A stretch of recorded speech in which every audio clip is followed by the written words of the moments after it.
Հայկ Սարգսյանի ու Ալեն Սիմոնյանի միջև վեճի մասին տեղեկությունը այսօր է տարածվել։ Լրատվամիջոցներն իրենց էլեկտրոնային փոստերին անանուն նամակ են ստացել, որի հեղինակը պատմել է, որ Սարգսյանը քաղաքացիական պայմանագրի վարչությունից գրավոր պահանջել է կուսակցությունից հեռացնել Սիմոնյանին։ Ըստ նամակի հեղինակի Սիմոնյան-Սարգսյան տարաձայնությունները դեռ ամիսներ առաջ են սկսվել, երբ ընդունվել է բուքմեյքերական ընկերությունների հարկերը բարձրացնելու վերաբերյալ Սարգսյանի ներկայացրած օրինագիծը։ Սիմոնյանը դեմ է եղել, քանի որ ֆինանսական շահեր է ունեցել այդ ընկերություններում, վեճը հասել է նրան, որ Սիմոնյանը պահանջել է նկատողություն տալ Սարգսյանին էթիկայի կանոնները խախտելու համար։ Լրատվամիջոցների հրապարակումներին արձագանքելով քաղաքացիական պայմանագիր կուսակցությունը այսօր հաստատել է, որ Սիմոնյանի դիմումով Սարգսյանը խիստ նկատողություն է ստացել կարգապահական վարույթի արդյունքում։ Թե ինչու կուսակցության հայտարարությունում չի նշվում։ Հաղորդվում է, որ Սարգսյանն էլ իր հերթին է դիմում ներկայացրել Ալեն Սիմոնյանի նկատմամբ կարգապահական վարույթ հարուցելու մասին, սակայն հիմքեր չեն հայտնաբերվել։ Ինչ է կատարվում քաղաքացիական պայմանագիր կուսակցությունում։ Սեպտեմբերի 20-ին տեղի կունենան վարչության կազմի ընտրությունները, 42 թեկնածուներից կընտրվեն միայն 20-ը։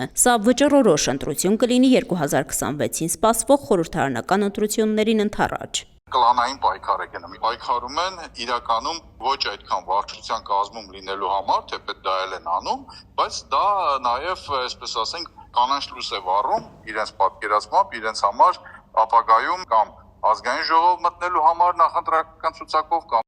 կամ էլ կառավարության կազմում այս կամ այն պաշտոնին նշանակվելու համար։ Ապագայում մանդատ կամ պաշտոն ստանալու հեռանկարով էլ ՔՊԱ-ականներն ինչպես մամուլն է գրում, այս օրերին ակտիվ լծված են իրենց թեկնածության շուրջ ձայներ ապահովելու գործին ու քարոզ արշավենանում իրենց թիմակիցների շրջանում։ Ինչպես մամուլն է գրում, անհանգիստ են հատկապես առանցքային կուսակցականները, նրանց թվում նաև ազգային ժողովի նախագահ Ալեն Սիմոնյանն ու քաղաքապետ Տիգրան Ավինյանը։ Այն անձնավորությունը, որը որ զբաղեցնում է ազգային ժողովի նախագահի պաշտոնը, ինքը նաև փորձում է իր կլանը ձևավորել, ավելի շուտ ձևավորել է որոշ չափով եւ իր կլանի ավելի շատ ներկայացուցիչների ներգրավել վարչության մեջ, որպեսզի իր ազդեցությունը վարչությունում ավելի մեծ լինի, հետագայում նաև որպեսզի խորհրդարանում կարողանա անցկացնել